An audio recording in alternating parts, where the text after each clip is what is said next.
Good morning, everybody. Oh, look at that. I can hear myself. That's weird. Feed, why would that be? Because I'm listening to the wrong thing. I'm fine. Hi. Uh, I was checking the audio because I'm trying to pump up the overall audio on the clips, which requires some messing around inside the software. And you don't need to know this. It's Friday. You don't need this kind of shit. You're getting ready for the weekend. But in doing so, I had to listen to myself and forgot to throw the switch with the hi, how are you? Do you have a producer for your show? Fine, fine. Be that way. All right. It's HAL Sparks Mornings, Mega Worldwide. Welcome. Thank you for being here. Um, Obviously, the big thing today is this is the 1 year anniversary of the launch of the special, and boy, has it been, military operation.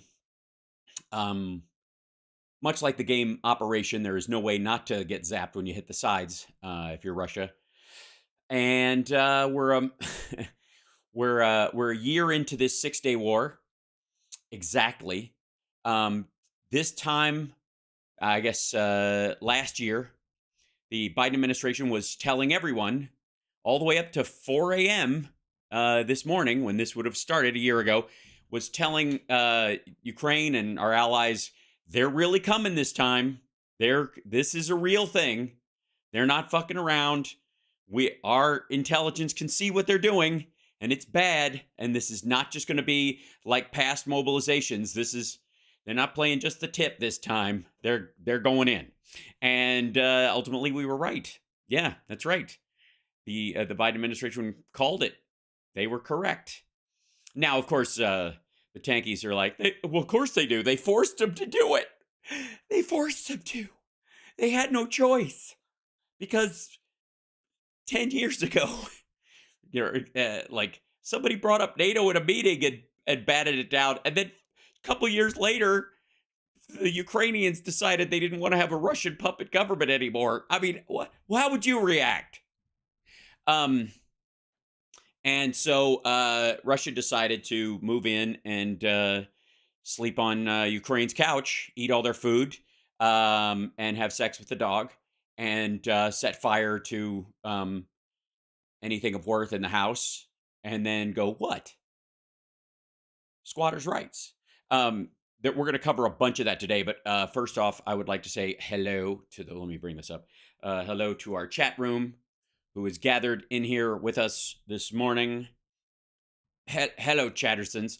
They're just waiting for new messages, and it will come through. There's a good, yeah, here you go. Once it starts, it takes it a second for it to start populating. Tick tock, tick tock. Hi. Glad you've been reminding everyone about the 1997 Putin agreement Putin signed respecting sovereignty. Yes, thank you. Can everybody do me a favor if you know that? And if you haven't seen my tweets about this, it is one of the things that drives me ape shit because no one brings it up. Dore is dropping this Minsk Agreement horseshit all over the place, which is garbage and ended up being the situation that put Ukraine on its heels for the Russian invasion, or the attempt at doing that anyways. It failed miserably, but that was the goal of it. Ultimately was like, time out. We need time to reload, right? And then Ukraine goes, oh, you're reloading? All right, we should probably get our military together because these motherfuckers are going to come back in again. And everybody's like, no fair. Only our side gets to reload. And that's so it's a regular thing. So the 1997 NATO-Russian founding agreement states that Russia recognizes the sovereign borders that existed at that time. And by the way, that's after they had been bombing Chechnya for a couple of years. So they were like, yeah, that's cool. This obviously, you're not talking about Chechnya, right? It was, that part we can keep fucking killing people and fucking people and fucking and killing people. We can keep doing that. All right. Well, because it predates this, we just want everything we sign goes forward. And then they attack Georgia and Ukraine and expanded in Moldova and blah, blah, blah. So the idea that you can go, like the Chinese have put forward their 12-step program, which does not involve Russia admitting it has a problem, which I think is very funny. I find that very fascinating, that it's a 12-step program, and Russia doesn't realize that I don't know, some folks in our chat room may know indeed which step is which, but I think one of them is admitting your mistakes and making restitution for some of them, because Russia apparently does need a 12-step program because it's addicted to war, and the idea that, because my favorite thing is right now everybody's like, America's forever wars. Like, that's why Trump even said, that's why our leaders only get us into wars and never get us out. And like, motherfucker, Biden just got us out of Afghanistan after 21 frigging years. Get over yourself. The other thing too is that a military base that's used mostly to police international waters so that shipping containers can go through unmolested, so IKEA furniture can make its way to the Horn of Africa, is not exactly what you would call classic imperialism. It's not even corporate imperialism, because no particular corporation gets the lead on anybody else. So yeah. Why? Well, thank you very much. Thanks very much. I'm doing all right. I've rediscovered red as a color since my background is so blue and I'm on a green screen. It drastically limits the colors that I can wear on screen. So I'm having to reshape my entire wardrobe thanks to the show, which is not a bad thing. I mean, we all need a little shuffle now and again. So hi, love you guys. Glad you could be here. Yes, thanks for posting that in here, Andrea. There you go. This particular text right here. As a matter of fact, I'm going to open that up in a new tab in case anybody's unfamiliar. We got any tankies in the audience? You think any of you fuckers are visiting? There it is. On mutual relations, cooperation, and security between NATO and the Russian Federation, signed in Paris, France, October 12th, 2009. That's the update. It was actually signed May 27th, 1997. And then, by the way, they did it again. They updated it and said, hey, we still believe this, right before they attacked Georgia. There's the founding principle. They agreed to everything that's in here. So anybody who thinks that Russia was like, we did this because of my NATO expansion. Sorry, motherfucker. You guys signed off on NATO doing whatever it wants in 1997 and the borders as they stood in 1997 for all these former Soviet satellite countries and every country of Europe, by the way, and then immediately attacked Georgia and prepped for an attack on Ukraine and blah, blah, blah, blah, blah. Now, the part about this that I think stands out more than anything, because they go to these principles. Here's the primary principle. See these guys right here? Russia agreed to this in 1997. To achieve the aims of this act, NATO and Russia will base their relations on a shared commitment to the following principles. That's right, NATO and Russia sharing principles, ladies and gentlemen, if I may. Number one, development on the basis of transparency, of a strong, stable, enduring, and equal partnership, and of cooperation to strengthen security and stability in the Euro-Atlantic area, meaning don't pick fights that don't exist. Acknowledgement of the vital role that democracy, political pluralism, the rule of law, and respect for human rights and civil liberties, and the development of a free market economy play in the development of common prosperity and comprehensive security. Now, obviously, whoever was, at that meeting on the Russian side laughed so hard they blew a snot on the page when they agreed to sign that part. We now know. But at that point, naive little America were like, oh, good, that's good. And the NATO alliances were like, good for them. That's nice. Obviously, Germany was like, you don't actually think these fuckers believe this, do you? Here's this one. This is my favorite one right here. This is the part. Russia signed this and agreed to this in 1997. Refraining from the threat or use of force against each other as well as against any other state, its sovereignty, territorial integrity, or political independence in any manner inconsistent with the United Nations Charter and with the Declaration principles guiding relationships between participating states contained in the Helsinki Final Act. Now, that's your goal, but yeah, but but NATO asked a couple other countries if they might want to join at some point if need be, or these countries asked if they could join NATO. That's where this part comes in. Respect, here it is, whoops. Respect for sovereignty, independence, and territorial integrity of all states and their inherent right to choose the means to ensure their own security. Meaning, if they want to join NATO, fine. If they don't want to join NATO, fine. But it's up to them.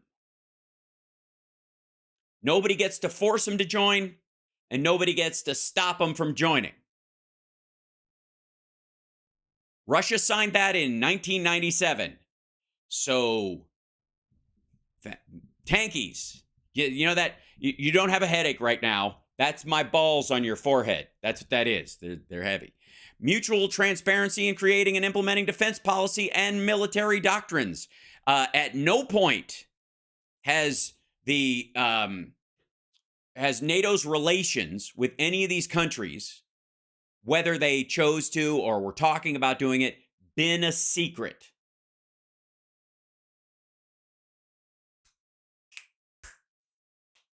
They've always been, there's paperwork you have to fill out. There's no secret, like, just put your thumb on the little thing and you're now in NATO. It doesn't work that way. Prevention of conflicts and settlement of disputes by peaceful means in accordance with the UN and OSCE principles. OSCE principles, by the way, are the Russian, that's their little Russian security agreement. Support on a case-by-case basis of peacekeeping operations carried out under the authority of the UN Security Council or the responsibility of the OSCE. This is actually where the UN security forces can coordinate between OSCE and NATO to fight terrorism more, going forward was the biggest concern was Middle Eastern terrorism or the threat of like Asian separatist groups and blah, blah, blah, that kind of, like Pakistan and its nukes and all the fear around, everybody making an enemy of what are effectively what would become the Taliban over time. Did Philip check in with status report? He's been tweeting all morning. So check out Philip Ittner's Twitter. He'll be on the radio show tomorrow, as long as today works out the way it continues to work out. But they have a permanent joint council that's been in existence ever since then. So if they have a fucking problem, they have a way of working it out that does not require them threatening nuclear annihilation of the entire fucking globe. And just because you get to have a meeting about your grievances does not mean your grievances have value or will be honored. You can state them, but other people can also state theirs. And since you already agreed that Ukraine, Georgia, Moldova, all these other, Poland, Latvia, Estonia, even Belarus to some degree, their borders are their borders at that time. This is before they invaded Crimea and the Donbass. They agreed on that border. They didn't go, well, but Lenin, see, he shouldn't have given it away in the first place. And now transit fees on our pipeline. That's a lot. No. They signed off on this and immediately set forward a strategy to violate it. And anybody who says NATO said they wouldn't move 1 inch forward back when they were talking to the Soviet Union in 1987, a country that technically, by the way, no longer exists and does not own or control a bunch of other countries. You can't make a deal with your ex's new boyfriend about what kind of sex she's allowed to have with them. That's not how life ever works. And if you want it, what the fuck? So, just saying.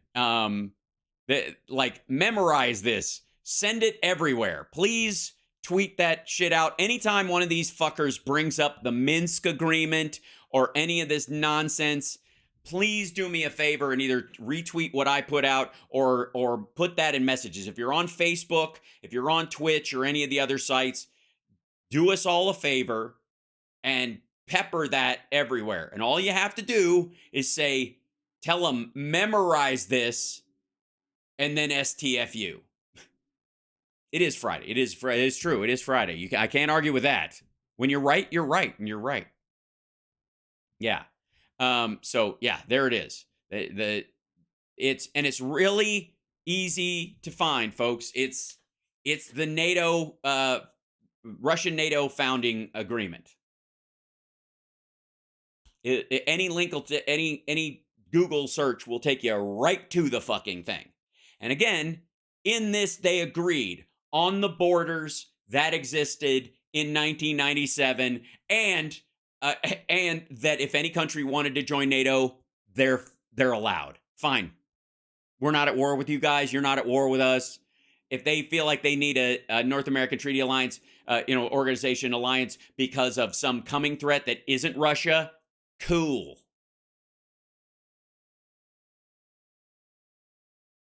And the idea that like they need Ukraine, like NATO needs Ukraine to put, tactical missiles on the border or anti-ballistic missile systems on the border. Dude, it's on 7 other borders. And now shit is so fast, you could put them in Poland, they would have the same effect. Now, if you put the anti-ballistic missile systems that NATO uses because the US made them, if you put those in Poland, they are swift and true enough, celer e veris, enough to take out Russian nukes in a way that in, the 80s or the early 90s, you'd have to park that shit as close as possible. We are, honest to God, one of the reasons why the START treaty dropout doesn't bother me at all is because technology has advanced so much. And since Russia has just decided not to play in the sandbox with the rest of humanity, just like China has, they're not going to have the technology to make their shit travel fast enough. Within a year, all of their weapons become obsolete because they have chosen to do this. Why is Marianne Williamson primarying Biden? To sell books. Many of you may know, I used to work for Marianne Williamson. I used to run her lectures and run the sound. I was the long-haired sound guy at a lot of her lectures, and she and I go way back. And on the one hand, I love the help that she gave a lot of people back in the day. On the other hand, she is a classic example of a sort of low-res cult leader who everybody thinks is like a magnanimous, lovely person of the people, and then behind the scenes is kind of snipey and fucked up. It's a shame. Yeah, I did A Course in Miracles. Twice. So that's the thing. That's,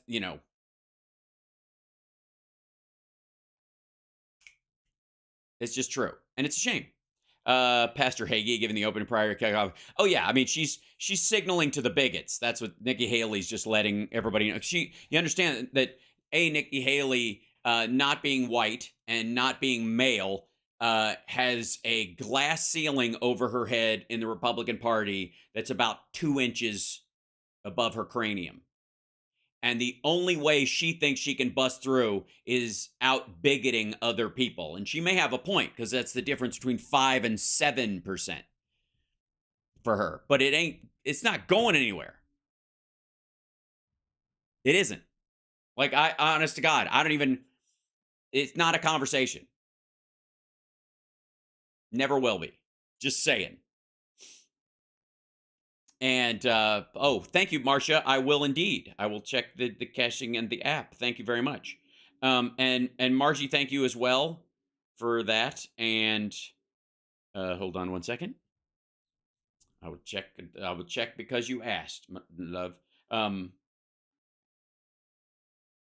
My car is in the shop today because I had been going around with a taillight out for a little while, and it was not a taillight. It was actually the running light, like the brake lights work. Otherwise, I'd have fixed it immediately. But one of those like always on lights. Yeah, it finally died. I mean, my car is 10 years old. I mean, say what you will, but that thing is magic. And hold on. Whoops. The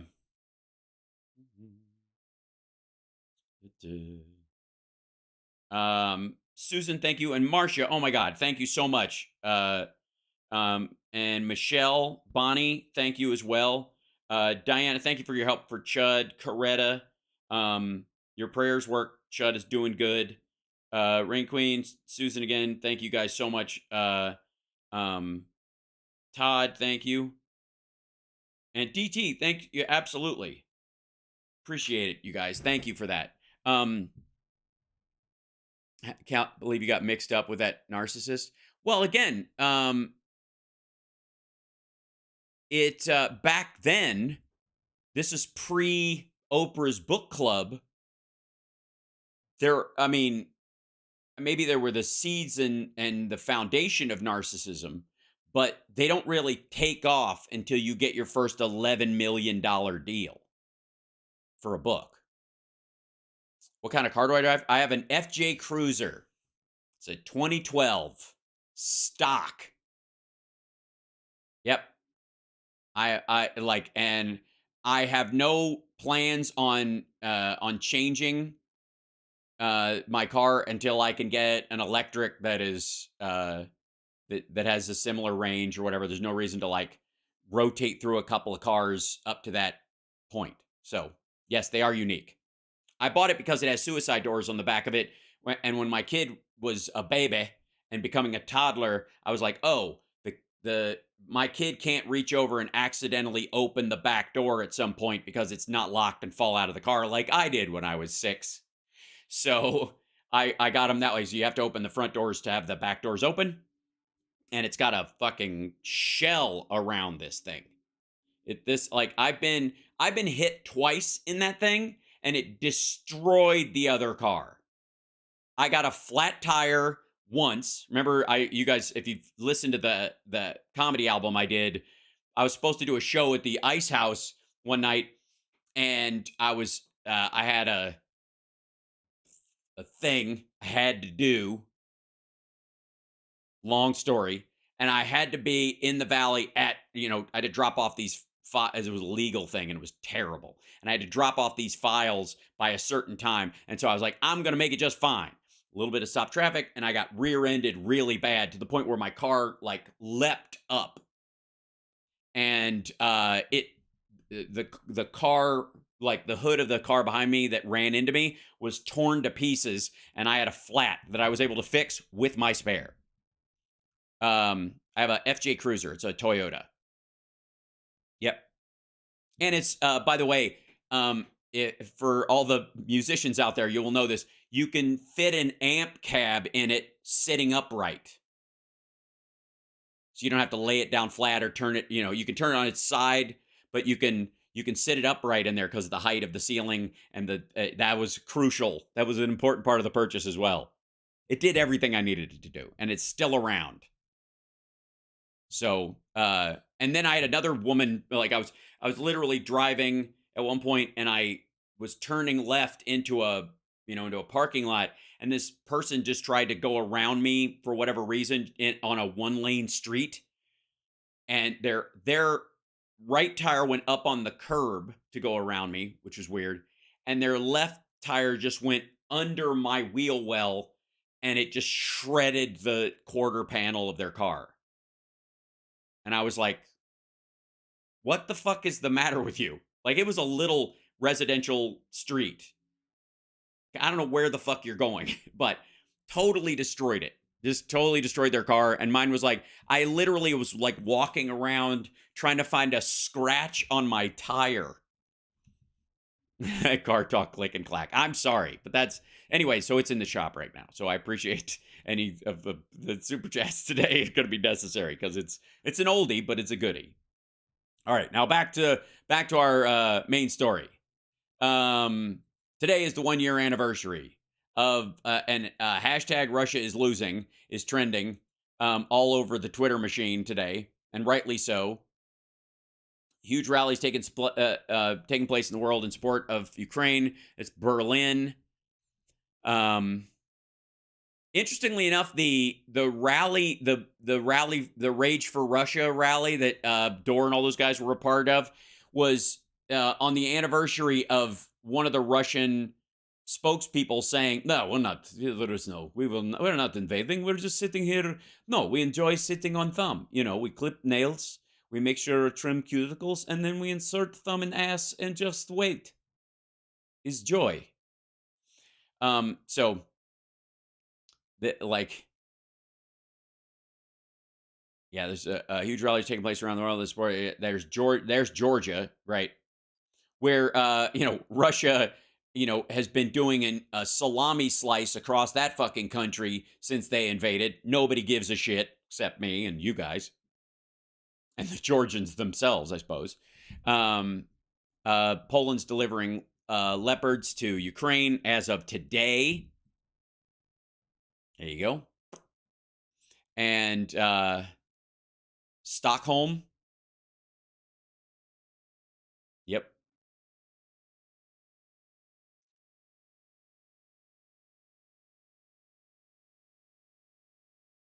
Look at this. Ukraine. Jews flee, whites die. You got to give them points for trying, I suppose. They do. You do realize the president literally is Jewish and said, "I don't need a ride. I need weapons," or whatever it was back in the first couple of days of this. And I guess he's technically true. Russians are white, and a lot of them are dying. But that's hardly anybody else's fault, and it's certainly not the fault of the fleeing Jews. And then there's boycott Heineken is going around as well, because Heineken has still got they're still selling beer in Russia. Global artists rally around Ukraine. There's a lot of this today. A lot of solidarity stuff going on. Also said Russia's not going to invade Ukraine, and that in fact was a lie. There you go. Yeah. I want to address the armed forces of Ukraine. Stand firm. You are always, you are all we have. You are everything that protects our state. Glory to Ukraine. Yeah, he gave a speech earlier today. Let's see. Oh, this the old, like, they're stealing people off the street, right?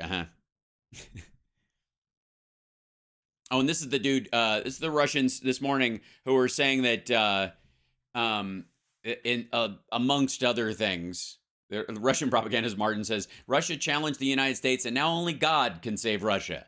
I'm sorry. I've been asking around, and apparently, I don't know if he just kind of flips a coin or how the decision is made, but God is actually on our side this time. It's weird. It's not always the case. But in this one, it seems to be, I don't want to say how I know, but I'm just saying. It's, yeah. I'm sure you're disappointed. I'm sure you were kind of like, why? Normally, he's big on seize the lands and kill the women and smash the children's heads against the rock, the Old Testament God, but it's the new hippie God guy that's on our side this time around. It's weird. I don't worry. Better luck next time. Again, it's the cosmic coin flip, I guess. But they also said they're thinking about nuking Yellowstone to trigger the super volcano, which, by the way, would just be it would kill everybody in California and Utah and Nevada and Arizona and everybody around that. But it would eventually kill everyone. Like, that's remember all the shit that Mount St. Helens caused? Okay, it's like 40 times that. That's like that. I mean, that's like saying, well, we could always blow our brains out the long way. What I would like is, I'm obviously not going to put gun to head and shoot like that, but if we could get a gun with a really long barrel and we curve it back around, so we shoot this way, but the bullet, we could do that. How's that? Everybody sign on to that? Is good? Yeah. So, I mean, what? I forget how Austrian foreign minister knelt before Putin as she invited her wedding. Oh, adorable. Well, they've certainly come a long way since then. Wagner Group's huge losses and lack of reserves are said to have left it incapable of defending the territory it has captured, presenting a severe risk if Ukraine launches a major counteroffensive. The situation is described as desperate. Boo fuckity who. This is a thread. But I'm not very upset. Look how sad the face I made. all Russia no longer give us weapons, so we have to only penis kill. We have to, which is really hard against our own tanks, which we lost. Yeah. I mean, at least Ukrainian Nazis get off the computer and get out more. Oh, you mean the ones in the Donbass that came from Russia that are part of the Russian neo-Nazi brigade that take all the pictures with the flag, with the Nazi flag on it, because their intention is to take over Ukraine and turn it into a Nazi state on behalf of the racially homogenous Russian people? You mean like that? It's already desperate. There were hopes that the Ministry of Defense's debacle in Volodar would lead to a reaction by now. At this, again, one second. Okay. Now, at the same time, Prigozhin, as it turned out, really managed to promise some kind of results from the PMC Wagner. But in the end, there was no chance for Wagner to be on the winning streak against the background of the failure of the general staff. That's because that's where they're getting their ammo from, and they're not getting ammo anymore. In principle, the convicts being, they've lost like 850 people in the last 48 hours, or 1,600 in the last 48 hours. Not that they care, by the way. There's no difference to the Russian military, the upper brass. There is no difference between a bullet and a boy. Both are meant to be fired and forgotten. But at the current rate of resource consumption, the criminals will run out and quickly enough. Without any result, there could be the end of the orchestra of Wagner. Right? Wagner's problem now is that the combination of assault group tactics and artillery coverage is faced with unsolvable problems. The first is the shortage of stormtroopers. This is kind of understandable, but the second is more profound. The more territory is taken, the more men are needed to control and hold those territories, even without taking the assault into account. And third, more and more shells are needed, more and more, and there are fewer and fewer of them. That's why Russia's taken over the military factories in Belarus, largely because they need them for their own military, not for the Wagner guys. There's not enough to go around, and again, boo fuckity who. And in the event of a break, yeah, okay, this is and you know what's interesting? Wagner now has huge losses, but there is at least some result. What about the general staff? They have Colonel Muradov and significantly greater losses of people and equipment in total. This is their listing of it. Thread reader. Wagner Group's huge losses and lack of reserves are said to have left it incapable of defending the territory it has captured, preventing a severe risk for... Yes, right. Yeah, just... they're fucked. Well, you should look sad because of what you did. And again, let's be abundantly clear. And I would like to state this as clearly as you guys smash the like and subscribe. Let me be as clear as I possibly can. This could all be over tomorrow if Russia just got the fuck out. They could end this. The attacker could stop this. Go back to the borders of 97 and then try to make a trade deal wherein your people can use, visit, and service things through Ukraine for, in Crimea, for example. You can go buy vacation houses in there and pay a little bit of like murderer tax for the rest of your existence. This is wholly unnecessary and absolutely the choice of the Russian leadership, much to the chagrin of the Russian people who are either against it and keeping quiet because they're afraid for their lives, or the ones who are for it because they've been bullshitted by Putin and they've been buying this nonsense. Either way, those people could go back to just being Russians the minute this fucking stops. Get the fuck out. I don't know why.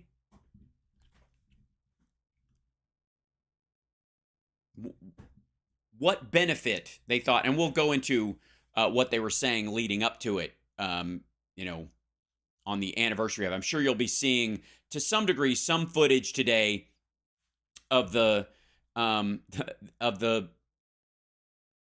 like what the Russians were saying leading up to this. Sorry, I don't know why that was the image that was on my Twitter feed, but fine, I'm good with it. Good boy. Who's a good boy? Who's a good boy? Who's doing big business? And we'll talk about the Chinese ceasefire idea, which is laughable and disgusting at the same time. Fuck yeah, more. Let's go.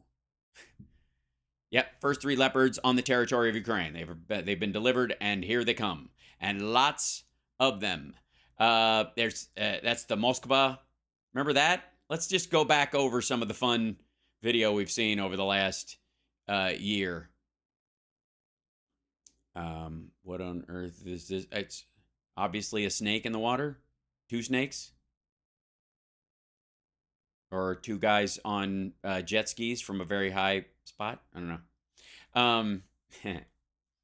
Yeah, because like people tracking the little thing. Oh, that's fun.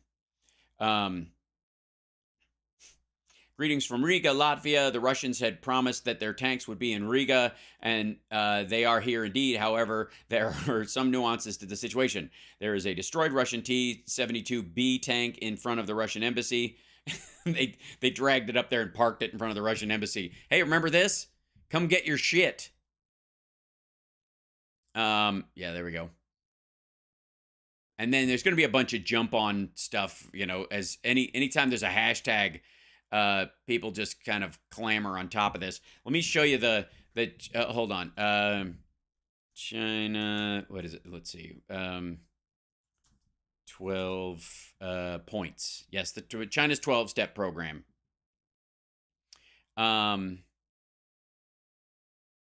Let's see where somebody has the list up where we can look at them.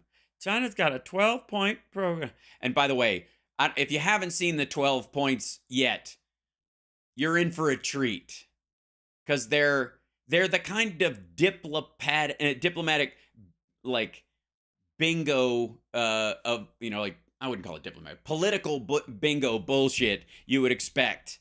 Let's see, it was published by a Chinese position on the thing. Show this thread. Yeah, okay. So here's the first one. Okay, number 1. Here you go, kids. This is I don't know. Dildo Baggins up here has posted these. China's position on the political solution of the Ukrainian crisis. The full text of the document was published. The document consists of 12 points. 1, respect the sovereignty of all countries. Too late, you literally have one country that crossed another country's border. The sovereignty of all countries would include if Ukraine wants to park any fucking thing it wants on its border, right, like 8 feet away, 2 inches, right up to the border of Russia, going, fuck you, we're going to put this here. That's up to them. That's what the respecting the sovereignty of the borders means. So obviously there has been one country that has violated number 1. Number 2, abandon the Cold War mentality. What? Just think different. Yes, it's like an Apple campaign from the late 90s, early 2000s. You what now? Abandon. That's 2. All right, everybody's respecting sovereignty. I guess 1, I gotta say, number 1 is a huge ask, and there's no way that Russia will do it. You know how I know that they won't do it? Because they agreed to do it in 1997, and they didn't fucking do it. Look at that. Hey, China, NATO already thought of this, you dumb sons of bitches. Oh my God, it's aggravating. Okay, so abandon the Cold War mentality. But War Games was such a good movie. I mean, there were so many great things that came out about it. Ceasefire and fighting. Okay, that has to come before number 1. I'm just saying. And if they cease fire and fighting, they will have to leave because, the depth of the fighting. I mean, I'm just saying there's going to be a couple of arguments about whose is whose. Start peace negotiations. All right. You might, again, too late. And by the way, they've tried peace negotiations 3 times specifically over the last year. Russia had a spy at one of them, tried to kill somebody at the second one, and didn't show up for the third. And by the way, their demands at every single meeting have not changed. And arguably, they have gotten worse, which is, first we just wanted to keep all the places we kept and then keep some more. But now our starting point is every Ukrainian must die. And anybody who speaks Ukrainian or looks vaguely Ukrainian or looks good in yellow and or blue, especially together, must be report to a mass grave. Like, get the fuck out of here. Resolve the humanitarian crisis. The fuck does that mean?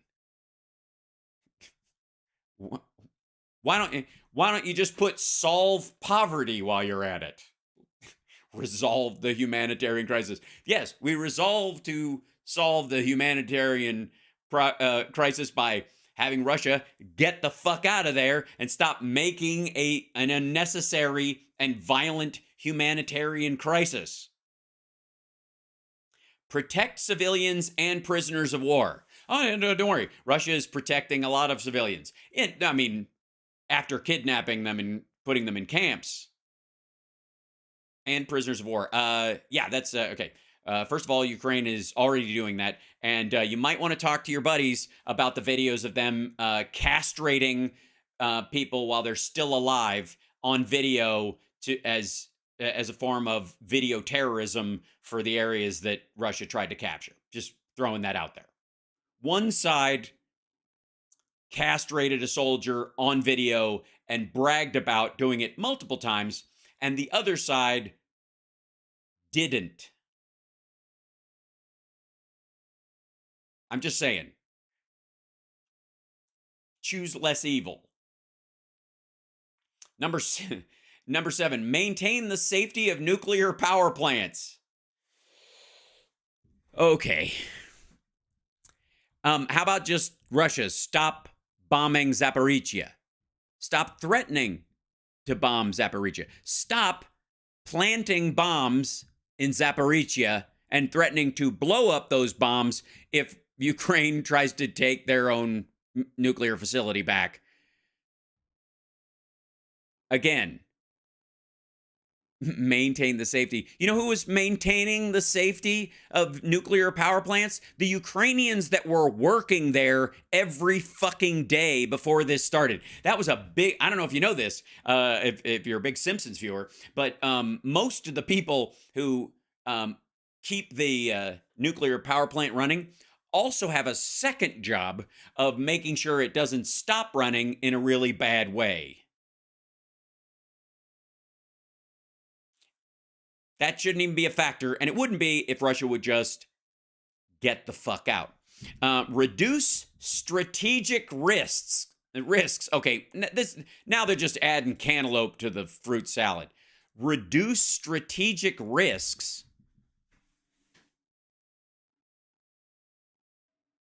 What? Seriously. Did they have a 12 quota? This is ChatGPT, isn't it? China, are you using ChatGPT? I have, honestly. ChatGPT, give me a 12-step program to stop the war in Ukraine. But okay, here's 12 possible steps. Write this again, only less fucking stupid. Not possible. God damn it.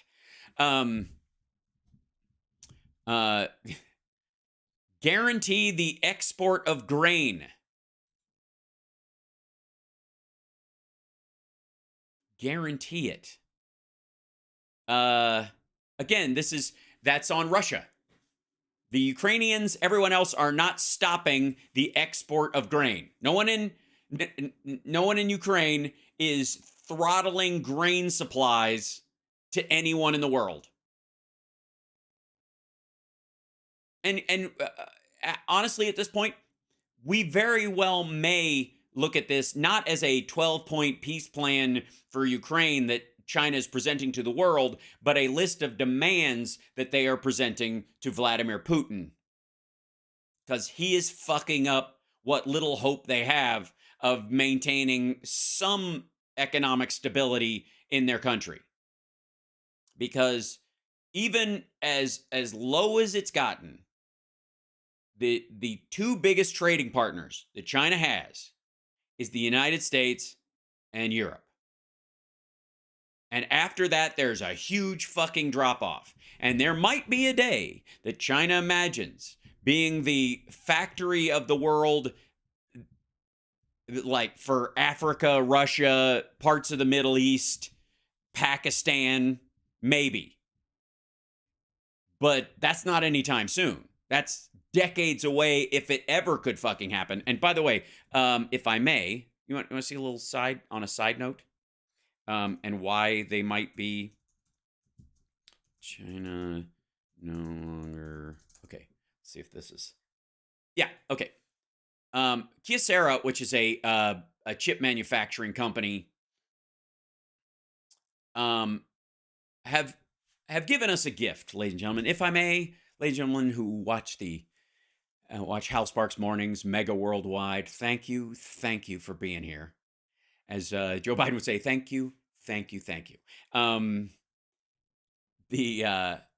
folks in the Asian semiconductor industry have allowed Fortune magazine, a magazine that Donald Trump has never of his own volition or his own capability deserved to be in. I mean, again, he's a second generation rich kid riding on his daddy's coattails. But Kyocera and Fortune have given me, I gotta say, one of my favorite headlines of the last 3 years. Ladies and gentlemen, I present to you the industry insider view of the CHIPS Act. Kyocera's president says Biden's chip controls will tank Chinese manufacturing.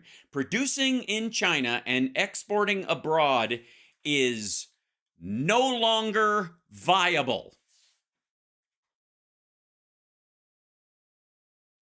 This is another one, and I will, by the way, I'll tweet out this article in a little bit, but it's kind of spectacular.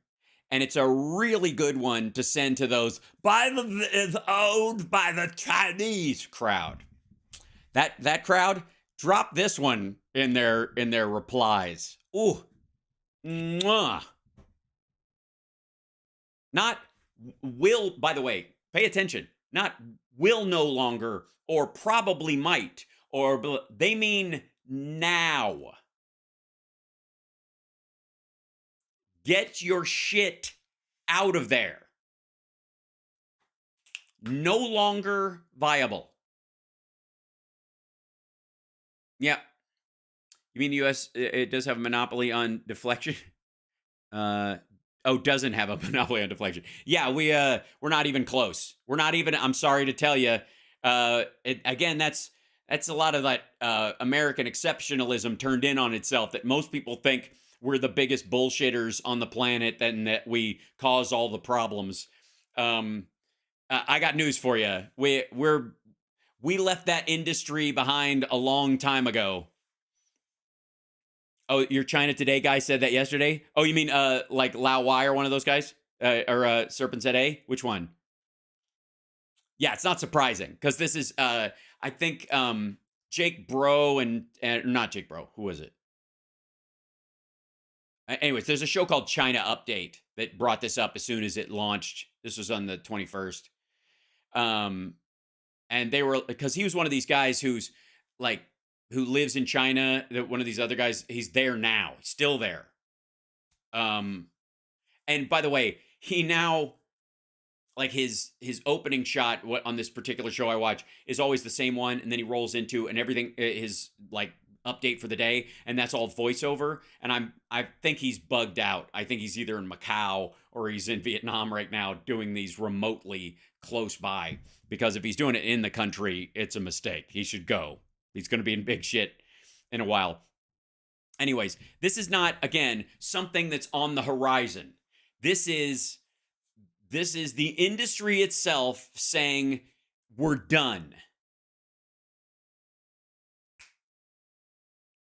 Tucker, the CCP, there's a connection, I bet. Oh, well, there's some backwater money in a lot of this stuff, but mostly it's just, hate on all things. I mean,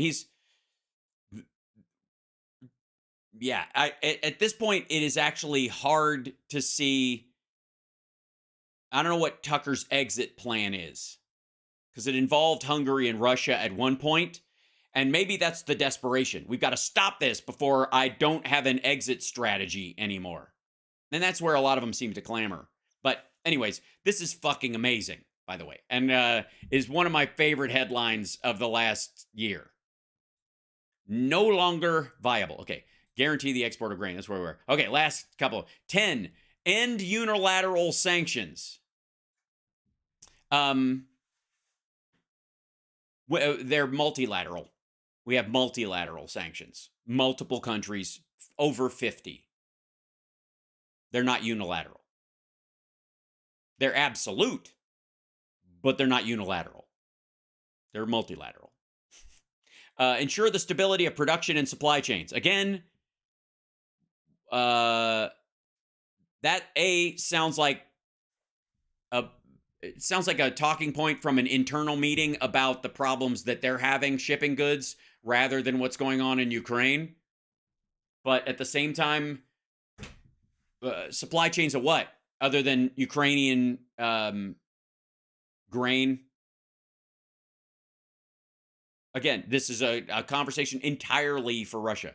Promote post-war reconstruction. Well, hey, what do you mean promote?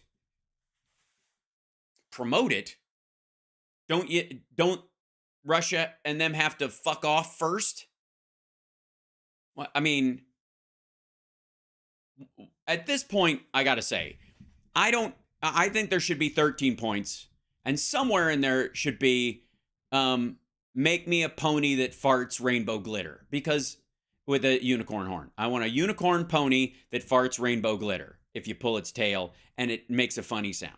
And that's a necessary part, because that would be about as useful as any of this shit.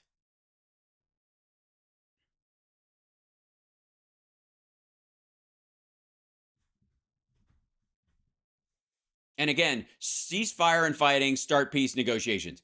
Here's a good idea. Leave the territory and start peace negotiations so that no one attacks Russia for what they've done. Why isn't that on the table? Why not float that? Nobody was attacking Russia when this shit happened. Nobody gave a fuck. Even Nord Stream. Like, Biden was even like, all right, we'll give you a pass on Nord Stream. We'll see if it can work out. We'll try. Can you guys behave? Maybe we can talk about this. And then over time, if Germany wants to slowly move off of Russian gas, they can do it, but transition over a decade and figure out something, because they're going to renewables and nuclear and yada, yada. And that wasn't the case at all, was it? They were like, nah, fuck this. They were leading up to this the entire time. This was here you go. Let's go back in the Wayback Machine. The internet is forever. Russia orders troops into eastern Ukraine, raising threat of larger invasion. The title of this one, when you click on the link, is, did Russia just invade Ukraine? Yeah. February 21st, 2022. That's when they declared the autonomous regions. Here's the old map of where they were. Region held by Moscow. Hey, look at this. Crimea annexed by Russia in 2014. Region backed by Moscow, backed separatist. And then, rah, here they come. Yep. How did it come to this? The world has been closely watching Russia's troop movements on the Ukraine front since November last year. Moscow issued the United States a series of demands. They included some big asks, including a guarantee against NATO's eventual NATO membership and a commitment for NATO to roll back some of its troop deployment in countries recently admitted to the alliance. These were non-starters for the US and its allies, and they would effectively give Russia veto power over the alliance's decision and over European security. By the way, something they gave away in 1997.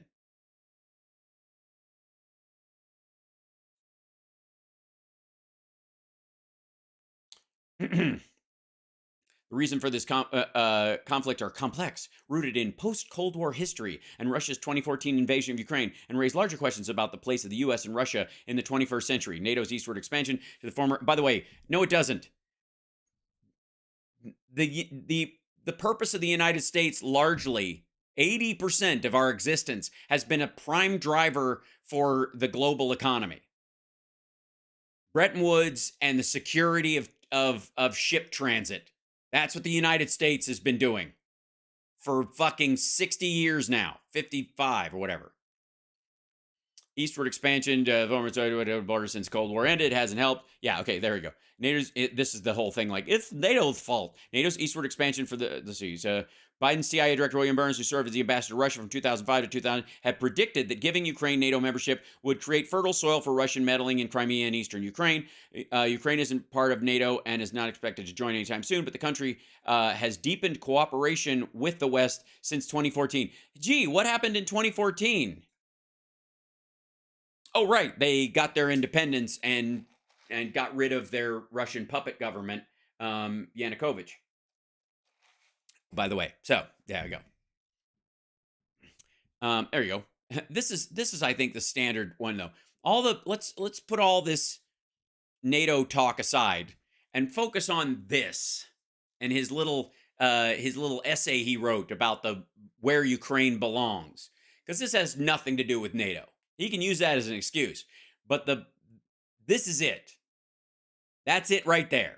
You don't get to breeze past that and as an addendum. Yeah, NATO, but Ukraine's not even a real country, and it's ours anyways, is the primary driver of all this shit. That's it, right there. Their existence as a country. Fuck right off. In Monday's speech and in a July 2021 essay, he claimed Ukraine is part of a unified state with Russia. Yeah, it's news to them. And apparently so unified that he had to fucking strafe bomb the place nonstop for a year. I think he thought it would take 6 days. And then threaten it with tactical nukes, and then threaten the rest of Europe with nukes, and threaten to blow up Yellowstone because he's a fuck up. The decision to move troops in doesn't mean Russia's officially annexing Donetsk and Luhansk yet, but it does escalate efforts to pull the country back into Moscow's orbit. This is, I mean, in retrospect, this shit is fucking adorable. Oh, Vox, were we ever so young? Previously, Russia's plan had been to pressure Ukraine to adopt the 2015 Minsk Agreement that would allow Ukraine to regain formal control over the Donbass rebel-held areas in return for granting their proxies an outsized role over decision-making in the capital of Kiev, said Samuel Cherub.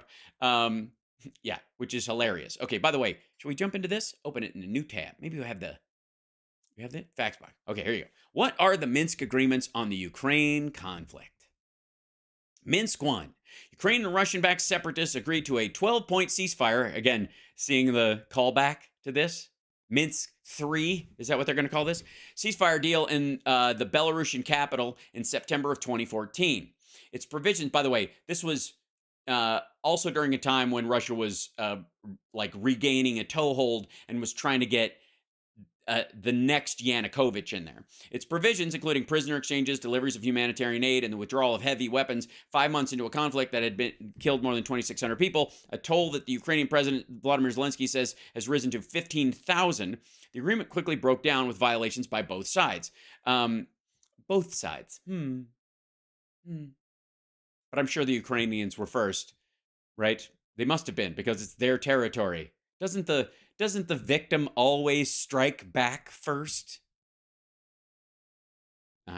Minsk 2. Representatives of Russia, Ukraine, the Organization for Security Cooperation in Europe, and the leaders of two pro-Russian separatist groups signed a 13-point agreement in February 2015. Leaders of France, Germany, Russia, and Ukraine gathered in Minsk at the same time, issued a declaration of support for the deal. It set out military and political steps that remain unimplemented. A major blockage has been Russia's insistence that it is not party to the conflict and therefore is not bound by its terms.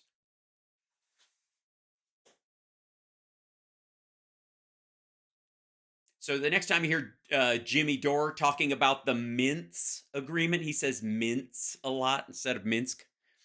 I don't know why he can't say the K and it swaps it for a T. Who knows? It's fucking dumb anyways. Yeah, Minsk 2. A major blockage has been Russia's insistence that it is not a party to the conflict and therefore is not bound by its terms. See, those Russian separatists that we're giving arms to and logistical support and are actually Russians who've been driven into the country, the little green men that would, formally encroach on the place later. Yeah, those guys. Those aren't even our people. Those are Ukrainians who are just fighting back against their. We don't have to. So they signed on to something and said we don't have to abide by it. Get fucked. I don't know. Am I the only person who goes back over this shit? Look at this. Point 10, for example, calls for the withdrawal of all foreign armed formations and military equipment from the two disputed regions, Donetsk and Luhansk. Ukraine says this refers to forces from Russia, but Moscow denies it has any forces there. We don't know this. These are not this. No. It's just a lot of people there like a last letter in alphabet. Is fine. 13 points were in brief. 1, an immediate and comprehensive ceasefire. Sound familiar? Withdrawal of all heavy weapons by both sides, which Ukraine did, by the way. They don't have any heavy weapons in the Donbass area or in the east, or didn't have it. And by the way, who did that help? Who did that help? By agreeing that's by Ukraine agreeing to pull their heavy weapons back from that area. What did that do? Yeah. It increased the range limitation of where they could hit, allowing Russia to get more people into their fucking country. 3, monitoring and verification by the OSCE, which Russia, again, says does not apply to them. 4, to start a dialogue on interim self-government for Donetsk and Luhansk regions in accordance with Ukrainian law and acknowledge their special status by parliamentary resolution. So they wanted to have, this was the Russia, like this part Russia liked. Their little, referendums. That they were fine with. They're not going to remove the weapons out of the area or the Russians with weapons that are in the area because they don't even exist, which will stand there as they go door to door going, who you voting for? Right. 5, a pardon and amnesty for people involved in the fighting. Obviously, the ones that are still living. And again, when you're Russia, there are no Ukrainians in your country that you have to give amnesty to that might still bear a grudge against you and engage in sabotage and shit later. When you're Ukraine, what this means is you have to let the Russians that were there stay there, get a pardon, and let them walk so that, again, they can help rebuild what would come later. And that's exactly what occurred. 6, an exchange of hostages and prisoners. Okay. We will give you 1 basketball player for every arms dealer you give us, because we really need the help. It's just a thing. That's fair, right? You give us war criminal back so we can give him nice house in St. Petersburg. We give you someone we have snatched off street in trumped up charge. with no logistical or tactical military worth at all. Provision of humanitarian assistance. Again, what a weird thing to say. Again, provision of humanitarian assistance, like, you mean get out of the way so humanitarian assistance can come there, or each side has to give humanitarian assistance into the thing? Again, the Russians didn't think this applied to them at all. Resumption of socioeconomic ties, including pensions. So, I guess they get to have a referendum in the Donetsk and Luhansk regions about being separate, but under Ukrainian law. And the Ukrainians have to provide, pension, effectively social security, to the Russians living in those areas while they help, reestablish Russian control over the area. So they get to live there, starting, the new sabotage squads that they would eventually launch a few years later. And in exchange, Ukraine gets to fill their bellies every day. Again, we are not talking about Ukrainians in Russia getting fair treatment. We're talking about Russians in Ukraine living like a tick off the state they eventually intend on giving Lyme disease. Restoration of full control of the state border by the government of Ukraine. Now, this obviously, for anybody who says they signed the Minsk Agreement, the Minskis, would be, technically speaking, priority number one, because the rest of it, if they don't have full control of their state border, then how are they to guarantee that Russia isn't flooding people into this area and sending their little green men in, which they continued to do? And again, Russia said this didn't apply to them anyways, because who gives a shit? It's not our, it's, first of all, that's our border. And second, it is now. And secondly, those aren't the Russians. They're just Russian-speaking Wagner Group mercenaries. They don't work for the Russian government. They just get the small paycheck. Withdrawal of all foreign armed formations, military equipment, and mercenaries. Obviously, Russia balked at that one. Constitutional reform in Ukraine, including decentralization with specific mention of Donetsk and Luhansk, making them effectively states. So setting up a federal system under a democracy, which wouldn't be a problem if number 9 actually happened, which there's no fucking way Russia was going to allow. 12, elections in Donetsk and Luhansk on terms to be agreed with their representatives, none of whom are who's your representative? Well, our side's the Ukrainian president. Who's your side? Vladimir Putin. Huh? Well, no, I'm just kidding. I was fucking with you. Sergei Lavrov will be here on a helicopter in a little bit. He's got, apparently, he's got Yanukovych's son with him. Intensifying the work of the Trilateral Contact Group, comprising representatives representatives of Russia, Ukraine, and the OSCE. That was the 13 steps. Yeah. Also, big fan of the fact that, here's the thing. Do you think that Jimmy Dore knows there were 2? Do you think he knows that there was never an acceptance of the first one, and that Russia signed but never agreed to? Well, I don't know how the fuck you do that. The second one. Hal, did you ever get the article I sent you that went out accidentally? Probably forget it again. It says they are taking Ukraine, calling it Little Russia, and then marching on the Black Sea. It was archived, sent here. Oh, thank you, Water Goddess. I didn't, but I will check again. I know that story, though. I know what you're referring to. AP just reported the First Lady, Joe Biden, just gave the clearest sign yet that Joe will run for second term. Yeah, he's gonna run. And he's gonna deserve it. There you go. And by the way, let's go back in the Wayback Machine again, shall we? With the, hey, tankies. Should we go back to this? Because this video, this little moment right here, this comes like from a year ago, 2 days after Russia said they're not invading. It's not happening. Russia has every right to put any military they want anywhere on their sovereign territory. Remember that conversation? Yeah? Uh-huh. And they're like, and people were trying to talk it down. Biden agrees in principle to meet with Putin if Russia does not invade Ukraine. That seemed like a pretty simple thing. They could have waited, right? He was going to meet with him.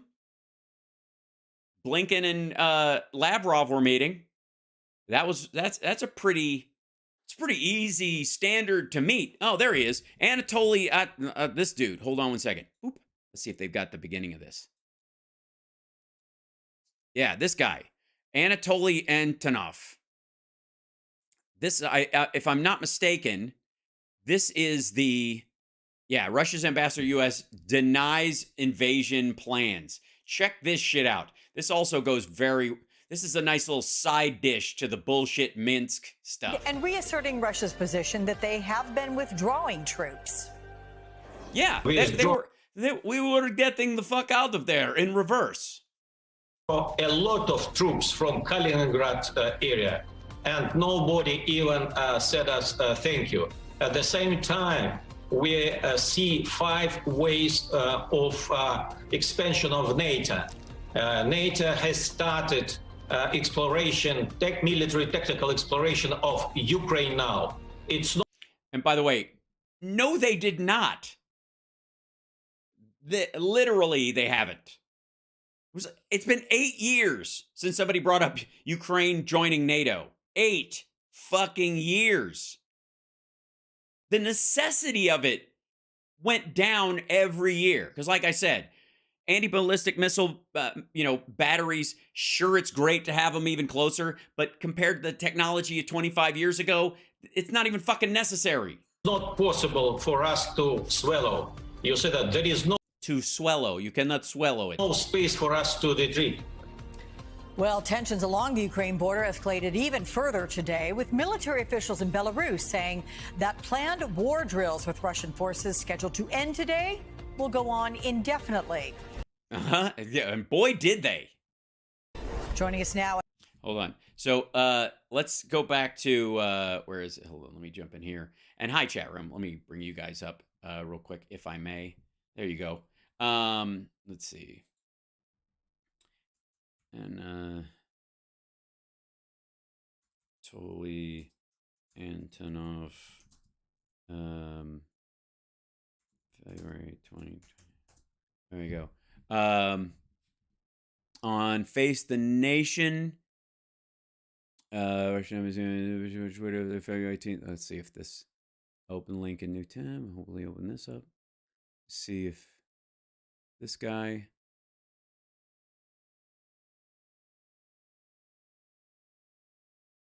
I'm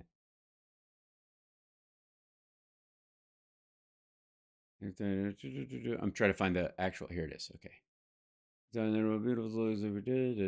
hold on. See this. This is the transcript from Face the Nation, February 20th, 2022. If I may. Here's this guy. Get you good. Get out of here. Good morning. Thank you very much for inviting me. I'll get right to it. Biden says Putin has decided to invade Ukraine. Is he correct? Let's see. You'll say that it is very difficult to correct your president. I do not want to be involved in any discussion in your country. I just would like to express our position, if you don't mind. I will start from basic things. There is no invasion, and there is no such plans. There is no invasion, and there is no such plans. This was February 20th of last year. It was fixed in Russian documents that we conveyed on our American friends in the State Department. So we told you guys, and we sent you a letter. We're not planning to invade. We're just doing our shit on our board. Russia has publicly declared its readiness to continue the diplomatic efforts to resolve all outstanding issues. By the way, I would like to say a few things. Each state has the right to protect its boundary and border. Well, fuck me. There you go. How about that, Anatoly? So you're saying that every state including Ukraine, has the right to protect its boundary and border, even if that includes joining NATO or not including NATO. You know who has memorized the 1997 Russian NATO founding agreement? This guy. The Russian Federation, the United States, as well as any state, that would include Ukraine, I guess, has such a right. It's no exception. Russian troops, look at this. I just love this. Russian troops are on sovereign Russian territory. Hold on one second. I must take a call. I will be right back after these.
Hi, welcome back. Sorry, it's the guy at the car dealership calling me to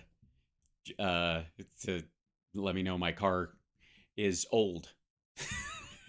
Basically, dude, just this thing needs we need to replace it as a vehicle.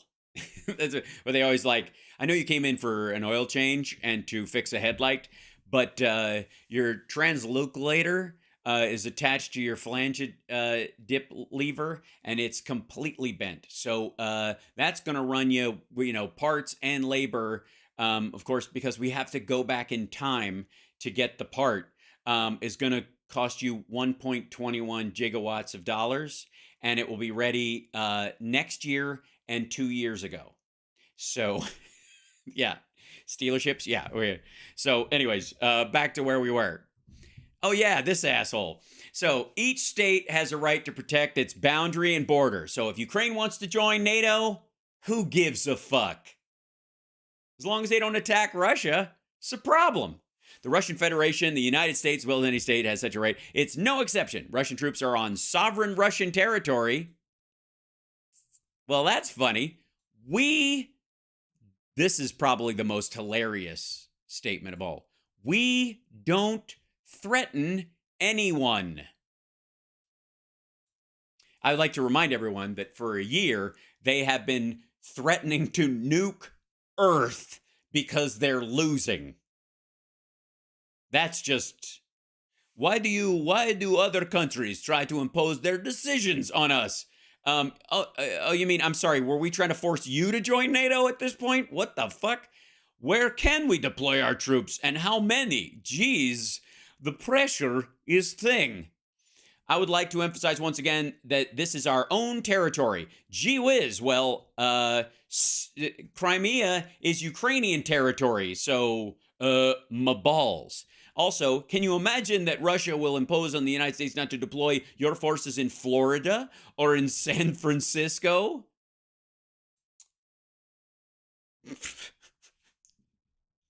Yeah, it's a great analogy, brother. It's great. Well done. Respectfully, Ambassador, you have troops in Belarus, which is not technically Russian territory. You have troops in Moldova. You have separatists you are funding and supporting in eastern Ukraine. This is not your territory. Yes, well, we are talking about Belarusia. I hope there will be an opportunity for us to discuss it in the future, because it kind of is. And we don't want to let our Belarusian neighbors know that they're next. We will discuss joint drills that are underway. Okay, dude, it's underway or ongoing. Either you pick one. You can't, these mashup words that people are using today aggravate me. And I would like to say they were supposed to end today. Why are the troops staying in Belarus? You see that you have so many military bases in so many countries. As we have just a few. And we can't see any contradiction to any legally binding norms on the issue. It looks like intimidation. You have over 190,000 personnel in and around Ukraine. You got it surrounded on 3 borders. Your words and your actions don't seem to match, sir. Again, I would like to say that we have our legitimate right to have our troops wherever we want on Russian territory, yes. And Ukraine can fucking, I guess they can get their nukes back and park them right at your border. That's what we're cool with that? Okay. Just saying, all things being equal, which they are not. We're not threatened to United States. Yes, that is true. You are not threatened to United States. You are not genuinely a threat. We are not threatened to Ukraine. We thought you were, but it turns out you're not actually a threat to Ukraine. It's very too easy to solve this crisis if you persuade Kiev to sit at the table of negotiations with Lugansk and Donetsk people. So there will be no fighting. There will be peace. There will be any casualties. Okay, first of all, that's a threat. If you can get them to sit down, nobody will die. That sounds like you're coming in, asshole. That sounds like a threat. We don't have to kill these people if you guys will just make them do what we want. Right? If you guys persuade them to give us that, then we won't kill everybody, but we don't threaten. It's very easy. It's so easy to fall in love. It's so easy to fall in love. Come on now. But as to us, as to Russian Federation, we have a grave concern regarding activities of NATO, and I would like to say that forces of this bloc have come to a Russian boundary. No, they haven't. First of all, they were at other boundaries. Don't fuck with Buddy Holly, I'm sorry. They're allowed. If you're allowed to bring your shit right up to your border, then everybody else is allowed to bring their shit right up to that border. That's what being sovereign means. What's this one-sided sovereignty shit, man? Sir, Moscow, there's a lot. Supports the pro-Russian separatists in the east of the country. That's what you're referring to. Okay, but you say you don't want to listen to what I tried to explain to you, woman. You don't want to listen to Russian concern regarding security issues. It's not honest, because I'll take one proverb from our American friends, that each coin has 2 sides.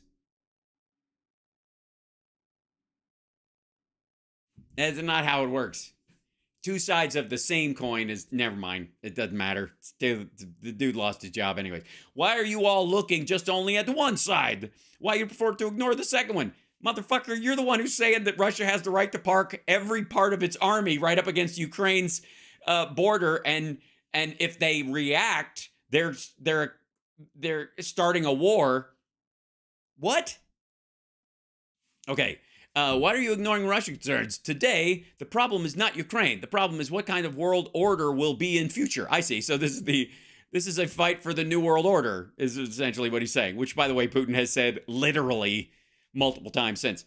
Whether we can together establish a firm security guarantee for everybody without undercutting very important principle of individual security for everybody. Motherfucker, you signed. All right, God damn it. How many times? How many fucking times do I have to show this? They literally signed off on all this shit that this guy is demanding, and then attacked Georgia and Ukraine afterwards. Neither one of them applied for membership in NATO. None of it. During any of this shit. The idea that, like, if you guys even talk about this shit, we're going to give you hell in the UN Security Council and you'll never get any of your shit through. It's too late because they already do that. But the idea of, like, using other means, they were just like, nah, if you even talk about it, I'm blowing your fucking brains out. But it's like, if you think of it, it's like people, I use analogy, is like there are always sometimes 12 sides to D&D dice. Often, sometimes 24 if you're the cool guy. The problem is, what kind of order do you want for? You want blah, blah, blah. Individual security. It means that you have no right to strengthen your security at the expense of Russian Federation. And we also have no such right. It's clear, Mr. In many documents. In many documents. Okay, you didn't answer the question about endorsed by the United States and Russia. Oh, you mean the 1997 founding agreement? I've got it. Okay. An issue of Crimea is solved. An issue of Crimea is closed for us. It's a Russian territory, and we don't even want to discuss this issue at all. It was not, how to say, a military operation by Russian forces. It was a decision by the people who lived in Crimea. That's clear. That's why I can't understand why, and we are talking about Crimea. It's done. It's too late. We have to deal with the situation in Europe. Is very important for the United States. It's easier to stop such crisis. We have to persuade Kiev to fulfill Minsk Agreement. That's all. By the way, I just showed you that the Minsk Agreement, the second one, because this guy says these aren't Russian forces, they aren't using Russian weapons, we're not giving them stuff, even though they absolutely are. Like, they bragged about it at the same time, while saying we don't have to abide by the Minsk Agreement. We're not even in there. Oh, God. Yeah, and everybody had, put the, yes, I'm not the one in the hanging Chad bullshit. No, please, you want to be part of Russia. That's what line number 1. Okay, check. That's good. Your pensions paid by Ukraine. Check 2. All beachfront property go to Oleg Deripaska and friends. Check 3. Good. Okay. Next house. NBC's Josh Led. Okay. So for you, that's all. There you go. Antonov, we're not trying to take any territory on foreign countries. I would like to confirm that Donbass and Lugansk is part of Ukraine. That was nice of him. That turned out to be a lie as well. 2 days later, they had the referendum to make those part of Russia. Right? What we don't want to see other irritants along the perimeter of the Russian territory. Irritants. I see. It's the fumes. It's all that pickled cabbage. It's all that Polish street food that's made its way across the country while they try to integrate with Europe. What we don't want to see irritants along this. We are interested to have a stable, good relations with Ukraine. They invaded 2 days later and had been planning it. Like, this is all a massive lie. This all turned out to be flaming bullshit. Yeah. So why don't you use legal mechanisms to do this instead of funding separatists? It's an excellent legal mechanism that was discussed by our 2 presidents in Geneva. Mr. Biden has confirmed the Minsk agreements are valid and it's necessary now to implement the Minsk agreement. I would like to refresh your memory saying that Russia is not a party of the Minsk agreement. Parties of these conflicts are Kiev, Luhansk, and Donbass. There you go. We don't have to abide by this. This isn't even our shit. See what I mean? Like, this is how fucking stupid the Minsk Agreement argument has been all along. It's just, oh my God. In Minsk Agreement, that's necessary for them to start the real work. And if you look at all the provisions in Minsk Agreement, you will see what everybody has to do, except us.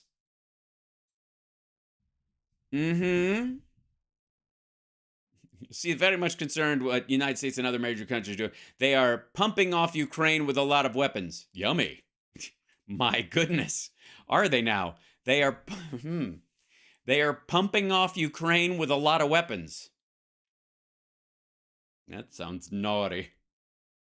There are, by the way, agreements, politically binding agreements between the United States and Russia, which we got in the form of the OEC, as well as the so-called Wassenaar Arrangement. We'll look that one up. Hold on. The Wassenaar you talking about? Wassenaar you talking about? Hold on.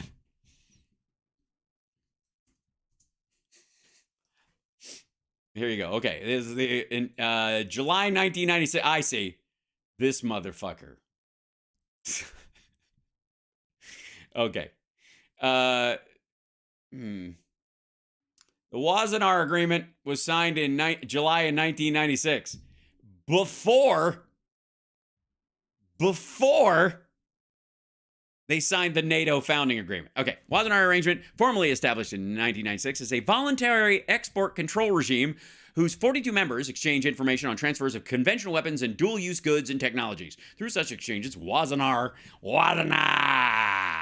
aims to promote greater responsibility amongst its members in exports of weapons and dual-use goods and prevent destabilizing accumulations, unlike its predecessor, the Cold War Coordinating Committee for Multilateral Export Controls, COCOM. Wassenaar is better, which has created to restrict exports to the former Soviet Union and the Eastern Bloc, which doesn't exist anymore. They had to do a new one to promote transparency, blah, blah. For the munitions, okay, here you go. Dualist technology. Within 60 days, members request to notify Wassenaar, Secretary of Export Licenses, denied on proposed transfers of non-Wassenaar members. Twice per year, members exchange information on all export license issued on transfers made to non-Wassenaar members. This is because Kalashnikovs are showing up all over Africa and being used by Boko Haram and all that shit, which they violated non-fucking stop. You don't want to listen to me. You only want to give me the opportunity to explain the Russian position. By the way, this started with there is no, can we just recall, we go back, this isn't like 5 different interviews over the course of 7 years. This motherfucker was like, there is no invasion, no plan whatsoever. But if there was, it's because of you guys, and we don't want to. And it's because we have the right to put our troops anywhere right up to the edge of our border and fuck you. And if you react to it, that's because that you're forcing our hand to attack because you're scaring us. I'm very nervous, and I'm turtling right now. I have a bit of poop trying to sneak out, and because you, this is for you. This dude, for the record, just to clarify, the fucking the Wassenaar is potato.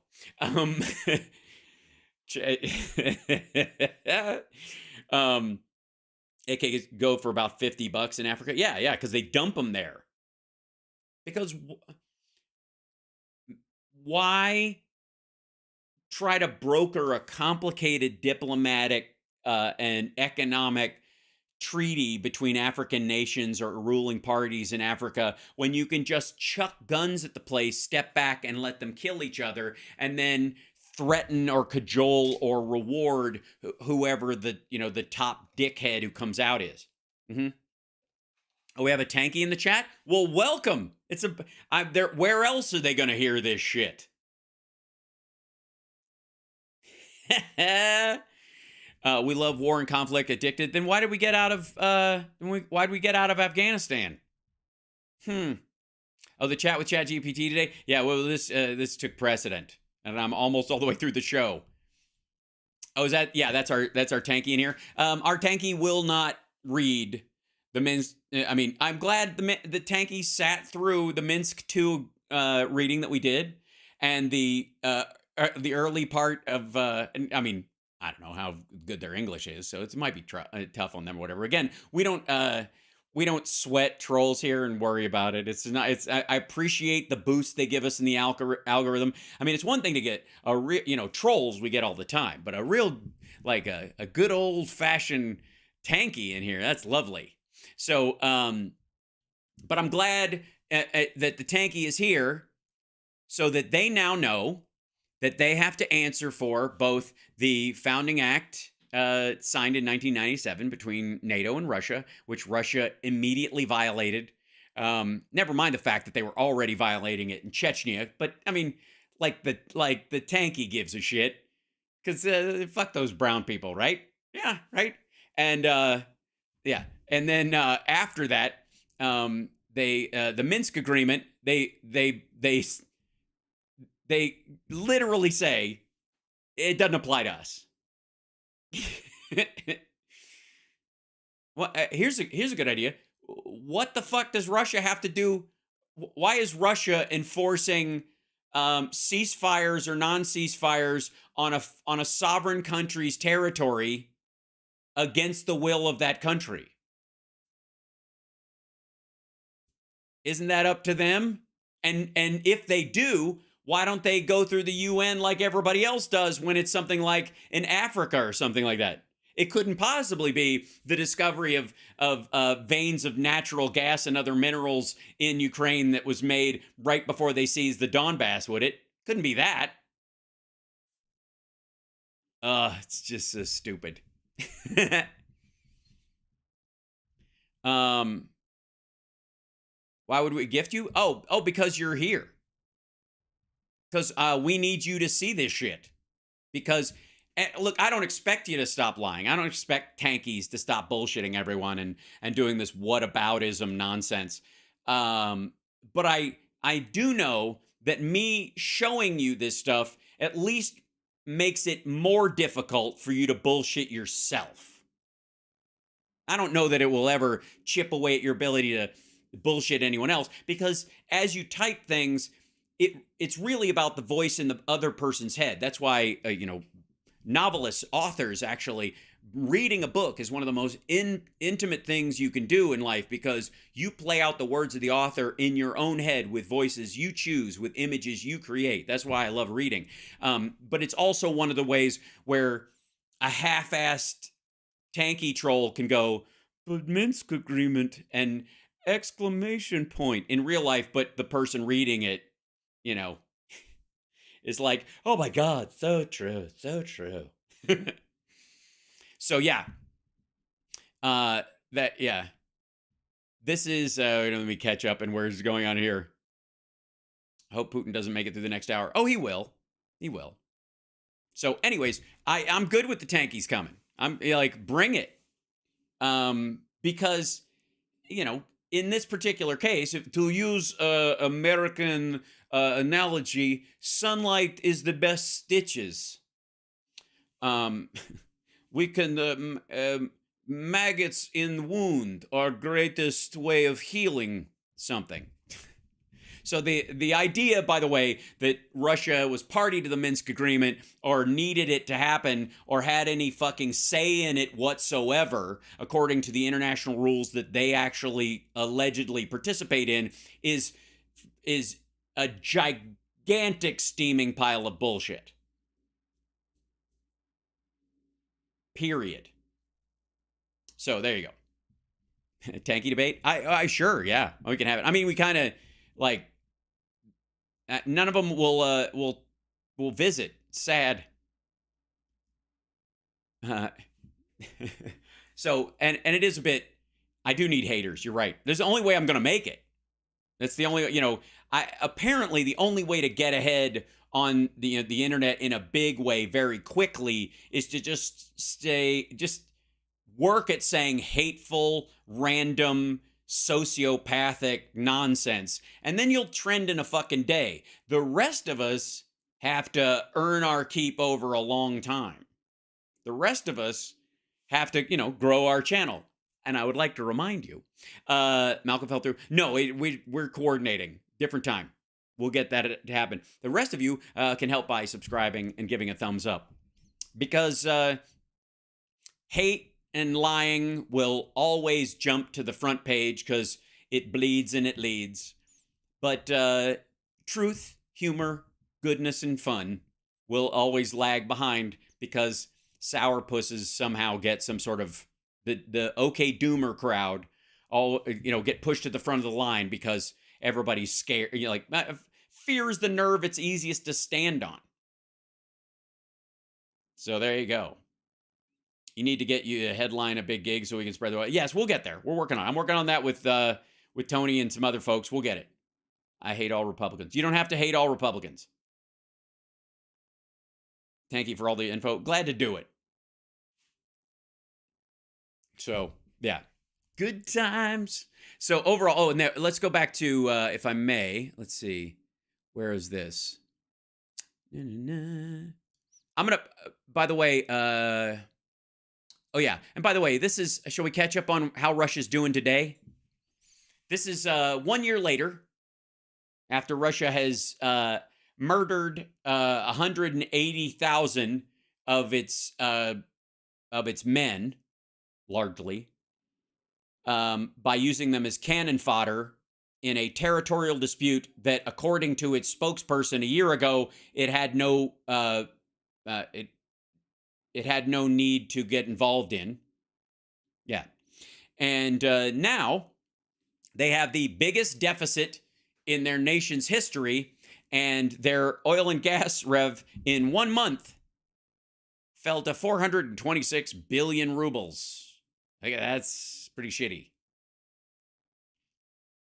The Russian government's oil and gas revenue slumped in January, contributing to the biggest budget deficit for the first month of the year since at least 1998. Tax revenue from oil and gas plunged 46% in January from a year ago, while there was a 59% increase in spending due to the war in Ukraine. 59%. Yeah. That's a lot.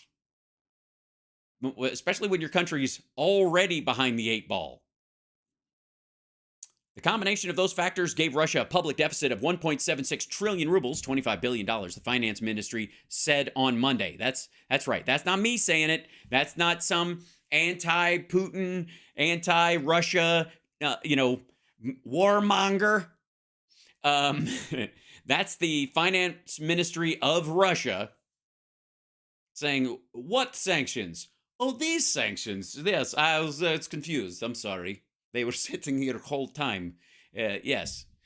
Making my leg go numb. It's strange. I hop in circle. The drop in oil and gas revenues follows Western sanctions on Russian exports, which now include a European Union's ban on most seaborne imports of crude and refined fuels, as well as the G7 price cap. Due to those measures, Urals crude, Russia's key export blend, and it's oaky. With but not, it's a bit of a nuisance in the nostrils, but has sort of a apricot after, in the burn, whatever, and also creates rivers of toxin. Trades at a significant discount to benchmark prices. That's right, because the rest of the world is selling oil at about somewhere in the range of $70 to $76 a barrel. Right now, 76.20 is WTI crude over there, if you see that. And meanwhile, let's open this guy up, see what this is. There you go. Gazprom there. Ooh, I guess that was good news for them stock wise.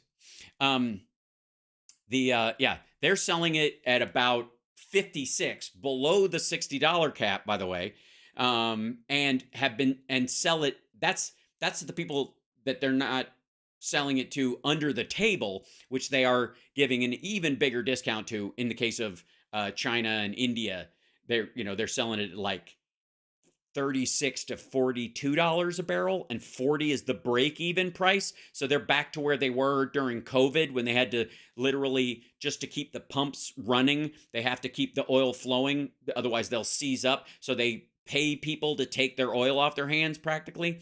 It's not as bad as paying, $36 a barrel for somebody to take it away from you, but you're like, I'll take $12 less than it took to make this if you'll just get it the fuck out of here. That's, yeah. But what sanctions?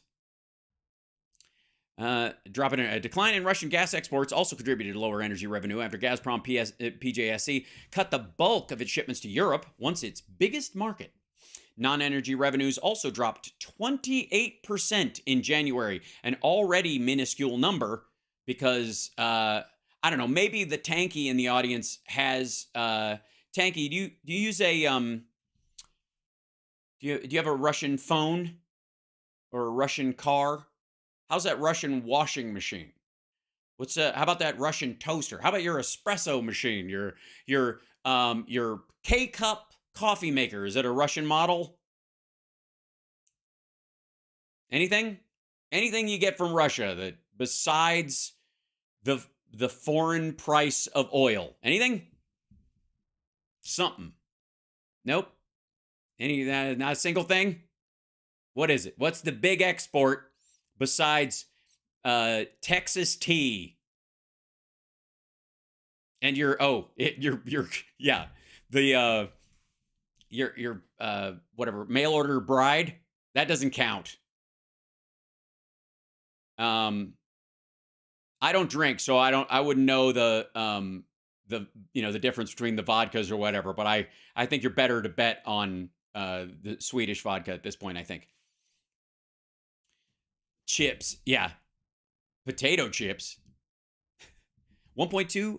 Yeah, I got 1,300 across a couple of different networks. It's good to have you here. Don't forget to like and subscribe. Give a thumbs up, support the show. Patreon.com/HalSparks. And of course, you can super chat to support the show and gift subs, even to people who don't want to be here. It's hilarious. It's even better that way. That said, okay, here we go. That's Anatov. We don't need Anatov again. Anatov, enough of you. So, and we're almost, God, today's show blazed by. Shit. Anyway, so the Chinese 12 steps are I gotta say, they look like they were written by ChatGPT. They're a waste of time. It's silly. Most of them are a threat list to Russia. There is no way Russia gets any meaningful arms support from China. None. Two reasons. Two reasons, and I'll end on this, and we'll wrap up the show, and I'll see you guys this afternoon, because we're going to have clips on this shit. I have no doubt. I would do another hour, but I'm a young man. I've got prospects, and I've got to go get my car. So eventually, So two reasons. Here they go. You ready? Okay. There's two reasons why China is not going to supply arms to Russia. One is the United States and Europe, even still, are the biggest financial trading partner of China, period. The only other market that exists on Earth that could match the demand, in theory, of American or European consumers to make up for that deficit is India, and they hate each other. Let me say that. There's 1 billion people in India. If they all started buying Chinese goods to make up for the Chinese goods that America and Europe stopped buying, that's the only opportunity. Africa doesn't have enough economic power to do it. The Middle East doesn't fucking need it. Like South America makes enough of their own shit or buys it from Mexico through like the NAFTA arrangement in the United States. They buy it from up here. And they already buy what they buy. They're not going to triple or quadruple or 10x what they're buying. It's not happening. And India wants China gone. They want Tibet, and they want the water from the mountains there, from the peaks there. That's what all the fighting is about between India and China. We've covered that before. So not fucking happening. Not happening. So they would lose because they would be hit by sanctions, just like every other country that does business with Russia to support their military in this war. They're allowed to buy and sell medical supplies and fucking food and whatever else. And they're not party to the sanctions on oil and gas. And it takes them 27 days to get a shipment of oil. So how damn it, before you go, Portland, Seattle gig, how's it coming? Nothing planned yet, but I'm working on it. I know that's not an answer, but it is true. Along with Nerd Halen, by the way. I'm trying to do both at the same time. It's a big road hoe. Anyway, so that's reason number one. Europe and the United States are still China's biggest trading partner, the biggest supply of income for the country. And if they start supplying weapons to Russia, that ends that day. They will be party to those sanctions. There's no way that doesn't happen. It'll dial down. It'll be slower, but there's a bunch of shit that will be immediate, and most of it will be technological. You'll be able to buy like shitty plastic pitchers and t-shirts and whatever made with Xinjiang slave labor cotton still for a little while, but that will fade fucking fast. It's already happening. The decoupling from China is already happening. This will be a massive accelerator on that. So that's China's primary. The second reason is because China has designs on Russian territory.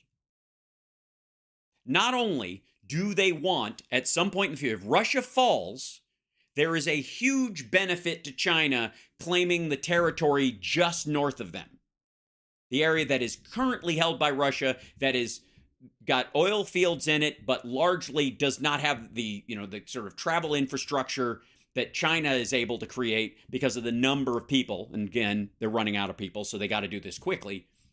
There is no reason for China to want Russia to exist in its current form permanently, much less any longer than it has to.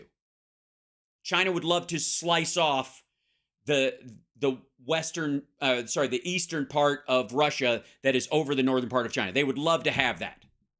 It would give them direct access to the poles. They would control the oil and gas veins in that area and mine the fuck out of it, and they wouldn't give a shit about the environment, so they would just burn through all that stuff. They don't need Russia to exist as a country for a benefit for them. As a matter of fact, long term, they're hoping it falls. And if you don't believe me, let me show you on my way out the door, you lovely people, China ERI map. We've looked at this once before, but let me see if I can find a map that really shows you what the plan is, because this is good stuff. And it needs to be big enough, obviously. There we go. Yeah, here we go. There you go. Chart of the week. Here you go. China's Belt and Road Initiative, ladies and gentlemen. Let me show you what's up here. Now, right now, see this blue line over here? China calls the water part of it the road, and the belt the ground stuff. It's very weird, but that's what they mean. So this is the belt, that's the road. The blue lines are the road. Right now, the road has to go way up over here and around Russia and all the way down over there towards Germany. It has to circumvent Russia in the process, whereas the belt goes straight through, right up here. See this? Goes through all these areas right here. And if you'll notice, see this little stop right there? See this little area right there? I wish we could blow this up. Hold on. Control plus. Nope, doesn't blow it up. Shit. Anyways, that is a train line in Moscow. Let me say that again. That is a train line that goes through Moscow. They want a Chinese created and maintained, serviced and funded train line that goes right through the capital of Russia. Now, imagine, if you will, that America has the USMCA with Mexico and Canada. And Mexico, because a lot of cars are made there by American manufacturers, and American manufacturing has done very well there, that they start building up the money that Mexico is making. Their economy starts to balloon. Their people are doing very well. And Mexico presents a plan to the entire world that involves them building a train line that they own and maintain that goes right through Washington, D.C. Just let that flow through your dome for a second. Just ruminate on that idea. Just think about it for a moment. Imagine the freak out here. Now, also, remember, one of the reasons there'd be a freak out is because as Americans, we could afford to tell Mexico to piss off. We're very fine with our little Amtrak things. We're going to work on it and build on them. Thank you very much, but we don't need it. Goodbye. You can still just send trucks through. That's enough. We don't need it. Imagine being Russia, seeing that map, being Vladimir Putin, for all of his Ukraine is a part of our territory and NATO can't park their shit right on our border. And this motherfucker thinks it's okay that China is going to own the train that goes through their capital. While he also knows they have designs on Eastern Russia, have for centuries, for all of his, we've all been part of Ukraine, we are one people for centuries. The same thing is true of the Chinese and Eastern Russia. He knows that. Now, he hasn't said anything, though. He hasn't told them to fuck off with this Belt and Road shit through here. You can run your goddamn train through Kazakhstan, I give a shit, but you're not running it through Moscow. Are you nuts? But he hasn't said that. I've watched him in his little gaggles with Xi Jinping and with the other Chinese delegates that have been sent over the years. And they have never brought this up in any meaningful way or said, no, thank you. Please revise your little map. You know why? Because they're too broke and too fucked up to say no. They are going to need China's help so bad, or at least thought they did. They have believed they've needed China's help so bad to stay afloat that they put up with this fucking map being in existence for over a decade now. And if you'll notice, see this area right up here? Like, oh, this stuff up here? Hold on, let me scroll this down a little bit. Where this, look, it breaks off. Look at this little thing right here. That's one of China's little BRI things. And if you can't afford to pay them back, by the way, they claim the territory. They've done it all over Africa, and that's part of the strategy. Why wouldn't China want Russia at some point to go broke just so they can go, you know what? It's like Monopoly. You don't have to pay me. I'll just take Park Place and, well, I don't know what you'd call it, Park Place. I'll take your choo-choo trains. I'll take your trains and your utilities. They're all over here. And then I'll start slicing this shit off up here. Because that's, China wants from this part, see where this guy is? China wants from that part over. They consider that part of their territory the same way they consider Tibet and other areas part of, China's greater diaspora.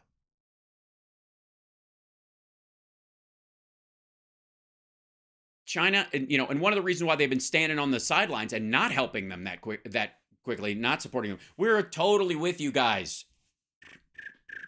One of the reasons is because they win either way.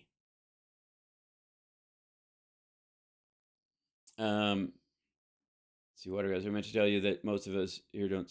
Oh, sorry.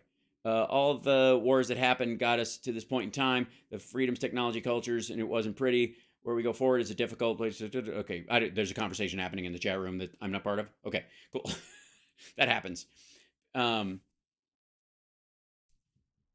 So understand that if Russia collapses and the current Russian Federation ends up just being the little slice from like half from this point over. Well, hold on, I'll move it over closer to me.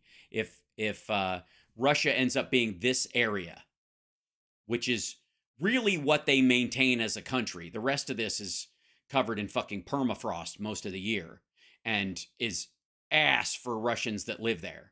This is mostly the functional part of Russia. If any of it still exists as Russia, the rest of it, China will lay claim to it. Love you guys. All right, cheers. I will see you as well. I got to go too because I got to go get my vehicle, and that is the other reason. There's two main reasons why China is not going to supply arms, because they will lose their trading status with America and Europe, which they cannot afford to do because they're in deep shit already, and they do not have the consumer base inside their own country to make up for it. And the only other country that does is India, and they're practically at war. And the other reason is because they really, honestly, strategically hope Russia fails. They want Russia to die so they can have half of it. So consider that. Also, I will be putting out a little tweet thread with those articles so you guys can share them out, including the whole Minsk Agreement part from Vox, where Russia says, well, this is not even our thing. And the NATO founding agreement, which we put up in the chat a few times. Love you guys. Take care of yourself. Take care of somebody else. Good times. Good show. Good show, everybody. Way to pull it together. And thumbs up. Thank you for all the jingly jangly. Look at that. That's what happens when you guys actually give me bits and things like that when you support the show. Patreon.com/HalSparks. Great way to support the show. Just think of all the things that would not be part of the conversation if yours truly didn't add them. I'm really ice skating uphill into the wind, but I'm doing my best. So, and I thank you guys for being here, including the trolls and tankies, because you learned a thing or two. And you also learned that whatever you're selling about who you think I am is wrong. And you have to live with the fact that as somebody who actually gives a shit about the world that I live in, I don't what about my way out of stuff like this, out of these arguments. And whatever happens, whoever you talk to, wherever you go, you leave here with this little acorn in your head of the NATO founding agreement with Russia in 1997, and the fact that they said the Minsk agreements do not pertain to Russia at all. They are not party to them, and they have no say. Now shoo, fly away, go on before someone drops a house on you.